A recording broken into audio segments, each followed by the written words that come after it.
Episode 7, Sepi di Rumah Mewah. Sore itu, setelah mengantar Kiana pulang dan memastikan gadis itu berada di pelukan ibunya yang penuh kasih, Davin baru sadar betapa hangatnya suasana rumah kecil itu.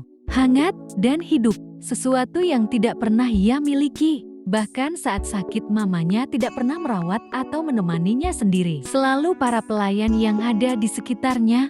Mobil sopirnya berhenti di depan rumah megah bergaya modern, pilar tinggi, kaca-kaca besar, halaman luas, lampu-lampu mahal yang berkilau seperti istana.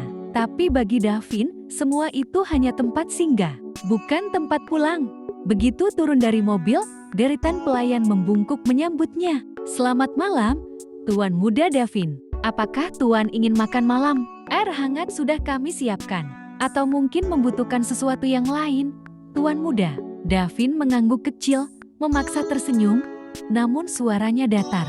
"Tidak, aku hanya ingin ke kamar." Dengan langkah malas, ia melewati lorong panjang, berlantai marmer dingin yang memantulkan bayangannya sendiri, bayangan seorang anak laki-laki yang terlihat lengkap dari luar, tapi kosong di dalam. Begitu sampai di lantai 2, Davin membuka ponselnya. Ada 3 panggilan tak terjawab, tapi tidak ada satupun dari mamanya.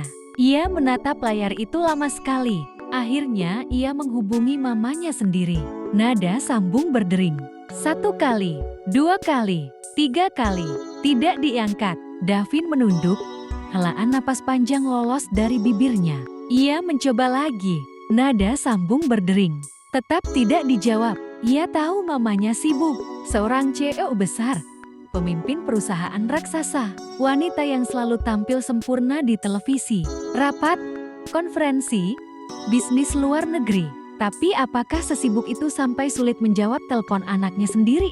Seorang pelayan muncul dari balik pintu. "Tuan Muda Davin, apa Anda yakin tidak ingin makan? Mungkin sup hangat atau steak?" Davin menggeleng lemah. "Aku tidak lapar, terima kasih." Pelayan itu mundur. Wajahnya penuh rasa iba yang tidak berani ditunjukkan. Kamar Davin luas sekali, lebih besar dari ruang tamu di rumah Kiana. Ada jendela tinggi, LED besar di dinding, sofa mahal, rak buku, lemari pakaian yang terisi pakaian bermerek. Tapi ruangan itu sunyi. Tidak ada riuh suara ibu, tidak ada tawa keluarga, tidak ada aroma masakan rumah. Tidak seperti rumah Kiana. Davin duduk di ranjangnya, menatap langit-langit. Kenapa rumah sebesar ini tetap terasa sesepi ini? Gumamnya lirih. Ia memejamkan mata, dan tiba-tiba bayangan tadi sore muncul.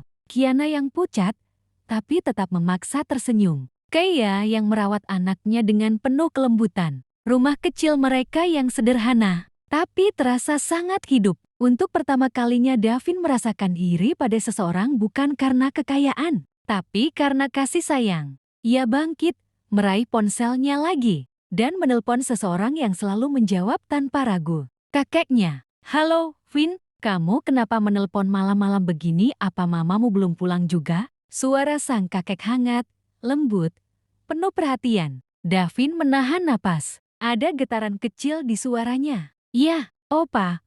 Boleh aku menginap di rumah Opa malam ini?" "Boleh, tentu saja boleh. Opa selalu menunggumu. Mau Opa jemput?" Davin tersenyum kecil untuk pertama kalinya hari itu. "Tidak perlu, Pah.